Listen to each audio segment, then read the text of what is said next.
बिस्मिल्लाहिर्रहमानिर्रहीम अस्सलामु अलैकुम वरहमतुल्लाहि वबरकातुहू। डियर्स, उम्मीद है कि आप सब खैरियत से होंगे। डियर्स, आज हम chapter number 11 testing parametric hypothesis का फर्स्ट लेक्चर बनाते हैं।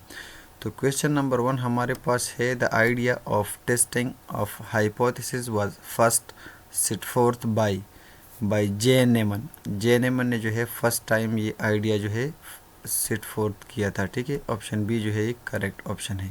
Question number 2, in 1933 the theory of testing of hypothesis was propounded by Karl Pearson. Option D जो है ये करेक्ट ऑप्शन है। ठीक है, question number 3, hypothesis may be classified as, option में हमारे पास है सैंपल, बी में है कंपोजिट, सी में है नल और डी में है ऑल द अबव।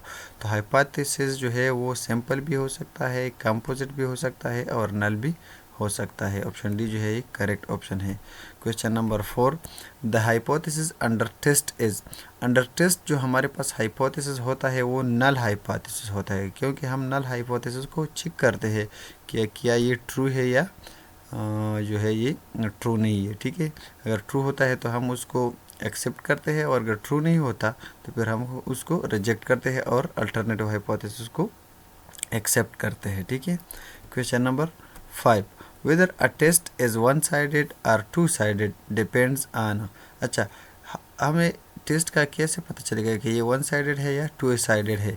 ये अल्टरनेटिव हाइपोथेसिस से पता चल जाएगा, कंपोजिट हाइपोथेसिस से पता चल जाएगा, नल हाइपोथेसिस से या सिंपल हाइपोथेसिस से। तो ये हमें अल्टरनेटिव हाइपोथेसिस से पता चलता है कि ये वन साइडेड है या टू साइडेड है। क्यों? क्योंकि हमारे पास नल हाइपोथेसिस जो है वो हमेशा इक्वल टू के निशान में होते हैं। ठीक है, लेकिन अल्टरनेटिव हाइपोथेसिस जो होते हैं वो या तो नॉट इक्वल टू होते हैं या ग्रेटर देन या लेस देन होते हैं। तो उसके बिना पे हम फिर कहते हैं कि ये वन साइडेड है या टू साइडेड है। ठीक है, question number 6, a wrong decision about H not leads to what. जब हम एच नॉट के लिए रॉन्ग डिसीजन लेते हैं तो ये कौन सी किस्म की एरर होती है? वन काइंड ऑफ एरर होता है, ऑप्शन नंबर बी में है टू काइंड्स ऑफ एरर होते हैं, थ्री काइंड्स ऑफ एरर होते हैं या फोर काइंड्स ऑफ एरर होते हैं। तो इसमें हमारे पास टू काइंड्स ऑफ एरर होते हैं। क्यों? क्योंकि हमारे पास अगर नल हाइपोथेसिस करेक्ट होता है और हम उसको रिजेक्ट करते हैं तो हमने टाइप फर्स्ट एरर जो है ये कर दिया। ठीक है, अगर हमारे पास नल हाइपोथेसिस ट्रू नहीं होता, ठीक है, फॉल्स होता है और हम उसको एक्सेप्ट करते हैं तो ये हमारे पास टाइप सी का एरर जो है वो हमने अगर कर दिया यहाँ। ठीक है, तो हमारे पास यहाँ टू काइंड्स ऑफ एरर्स आ सकते हैं इसमें। ठीक है, question number 7, power of a test is related to what? Type 1 error, type 2 error, type 1 and type 2 errors both, none of the above। तो हमारे पास करेक्ट ऑप्शन है बी, यानी टाइप 2 एरर। ठीक है, power of a test is related to type 2 error, ये type 2 error से related होता है। ठीक है, question number 8, if theta is the true parameter and beta the type 2 error, the function beta of theta is known as what? It is known as operating characteristic function। operating characteristic function यानी option C जो है ये correct option है। Question number 9, level of significance is the probability of what? type 1 error, type 2 error, not committing error, any of the above। Level of significance is the probability of type 1 error. ठीक है, जितने हम level of significance कम लेते हैं तो इसका मतलब है कि हम प्रोबेबिलिटी ऑफ टाइप 1 जो है इतनी कम कर देते हैं। ठीक है, 5% अगर हम लेवल ऑफ सिग्निफिकेंस लेते हैं तो इसका मतलब ये है कि हमारे पास टाइप 1 एरर की प्रोबेबिलिटी जो है वो 0.5 है, यानी 5% है, सॉरी 0.5 नहीं बल्कि 0.05 है। ठीक है, तो ये हमारे पास प्रोबेबिलिटी ऑफ टाइप 1 एरर की होती है level of significance. Question number 10, in terms of type 2 error beta and theta, the true parameter, the function 1 minus beta of theta is called what? अच्छा, function 1 minus beta of theta is called power function. Option B जो है ये correct option है। ठीक है, इसको हम power function कहते हैं। Question number 11, out of the two types of error in testing, the more severe error is what? type 1 error, type 2 error, both A and B are equally severe. Type 2 error is more severe than type 1 error. ठीक है, क्यों?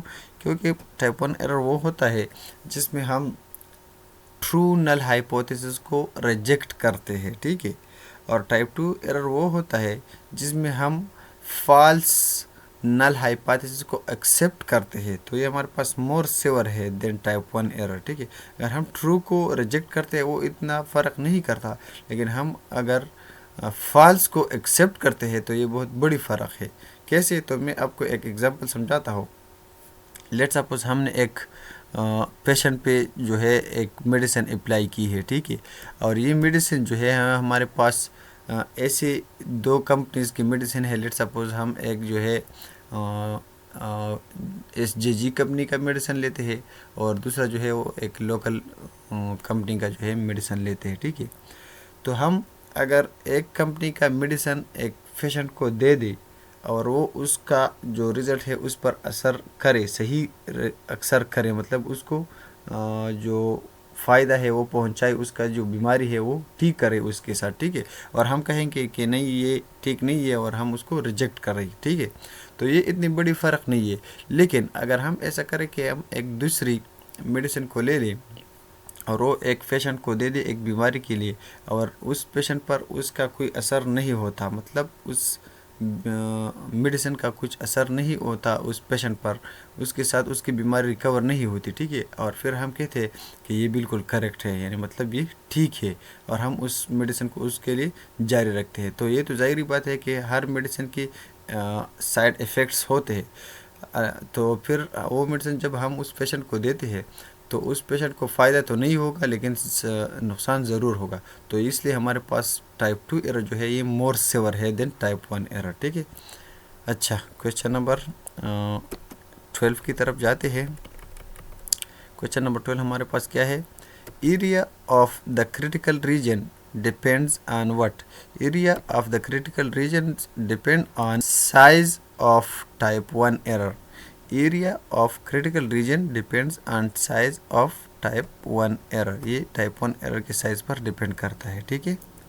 Question number 13, critical region of size alpha which minimized beta amongst all critical regions of size alpha is called what? Is called best critical reason. एक दफा इस question को दोबारा पढ़ी। Critical reason of size alpha, ठीक है, which minimized beta amongst all critical regions of size alpha is called best critical region। Alpha का वो क्रिटिकल रीजन जो हमारे पास बहुत से अल्फाज का क्रिटिकल रीजन की वजह से वो मिनिमाइज होता है बीटा के लिए, ठीक है, अमॉन्गस्ट बीटा। तो फिर हमारे पास ये जो साइज ऑफ अल्फ़ा है ये बेस्ट क्रिटिकल रीजन होता है, इसको हम बेस्ट क्रिटिकल रीजन कहते हैं, ठीक है।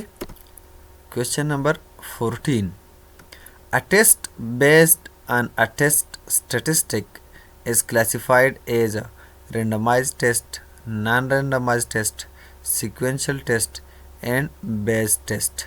तो इसको हम नॉन randomized टेस्ट कहते हैं, ठीक है। A test based on a test statistic is classified as non-randomized test, ठीक है। Question number 15, size of critical region is known as what? Is known as size of the test। Option D is the correct option, ठीक है। Size of critical reason को हम size of the test भी कहते हैं, ठीक है। Question number 16, degrees of freedom is related to what? Is related to number of independent observations in a set। option number C is the correct option। degrees of freedom जो है वो related होते हैं किस चीज़ के साथ? number of independent observations in a set। let's suppose हमारे पास degrees of freedom जो है वो n-1 है। क्या है? n-1। तो ये हमारे पास नंबर ऑफ इंडिपेंडेंट ऑब्जर्वेशन पर से रिलेटेड होता है, ठीक है। इसकी डिग्रीज ऑफ फ्रीडम n-1 है, मतलब 1 के अलावा जितनी भी n की वैल्यूज़ है वो इंडिपेंडेंट होते हैं, ठीक है, लेकिन 1 वैल्यू ऐसी होगी जिसको हम इंडिपेंडेंटली प्लेस नहीं कर सकते, ठीक है। Question number 17, a critical function provides the basis for accept H naught, accepting H naught, rejecting H naught, no decision about H naught, and the option is all the above. तो D option correct है। A critical function provides the basis for accepting H naught, rejecting H naught, and also no decision about H naught, ठीक है। Question number 18, a test which maximizes the power of the test for fixed alpha is known as what? Is known as optimum test। Option A जो है ये correct option है, ठीक है। अच्छा, option A optimum test जो है ये करेक्ट ऑप्शन है। Question number 19, a test T which is at least as powerful as any other test of the same size is called, option A में है बेस्ट टेस्ट, ऑप्शन बी में है most powerful test, option C में है uniformly most powerful test, और option D में है none of the above. Option C जो है ये हमारे पास करेक्ट ऑप्शन है, ठीक है। क्वेश्चन नंबर 20 में क्या है? Neyman Pearson's lemma provides an unbiased test, a most powerful test, an admissible test, and minimax test. तो नेमन पियर्सन लीमा हमें क्या प्रोवाइड करती है? A most powerful test provide करती है, यानी ऑप्शन बी जो है ये करेक्ट ऑप्शन है, ठीक है। Question number 21, a test T for which maximum risk under H0 and H1 is not more than the maximum risk of any other test T under H0, T steric or T prime, and H1 is called what? H1 is called minimax test, यानी option D जो है ये correct option है, ठीक है। Question number 22, with usual notations the condition for unbiased test is option number A, that is super pt of theta is less than or equal to inf pt of theta. It is the correct option, okay. Question number 23, a uniformly most powerful test among the class of unbiased test is termed as uniformly most powerful unbiased test. Option C जो है ये correct option है, ठीक है। Question number 24, a test procedure sigma for testing a hypothesis about a parameter theta whose risk is not more than the risk of any test procedure sigma prime for all theta and is definitely less for some theta is called admissible test। Option B जो है ये correct option है। Question number 25, the ratio of the likelihood function under H0 and under the entire parametric space is called what? Is called likelihood ratio, यानी option C जो है ये correct option है। Dears, that is enough for today. अपने दुआओं में याद रखिएगा, फिर नेक्स्ट लेक्चर में इंशाल्लाह मुलाकात होगी। तब तक के लिए अस्सलामु अलैकुम व रहमतुल्लाहि व बरकातहू।